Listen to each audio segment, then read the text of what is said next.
રામ રામ મિત્રો, ઘણા બધા લોકોનો મેસેજ આવ્યો કે અમદાવાદમાં જે 7th ડે સ્કૂલમાં જે ઘટના બની એ બાબતે જયભાઈ તમે કેમ કાંઈ નહીં બોલ્યા.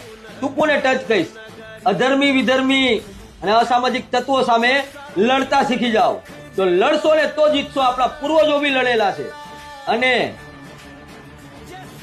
સિંહ બની જાવ, બકરા નહીં. શિકાર હંમેશા બકરાઓનો થાય, સિંહનો નહીં.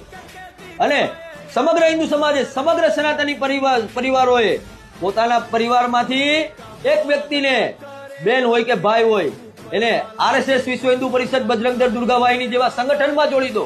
જો તમારા ઘરમાં દીકરી છે તો તેને દુર્ગા વાહિનીમાં જોડી દો, અને જો તમારા ઘરમાં દીકરો છે એને બજરંગ દળમાં જોડી દો. શારીરિક, માનસિક અને બૌદ્ધિક હરેક પ્રકારની શિક્ષા આપવામાં આવે છે આવા અસામાજિક તત્વો, વિધર્મી, અધર્મીઓ સામે લડવાની. આ સંગઠનોમાં એક વખત જોડી દો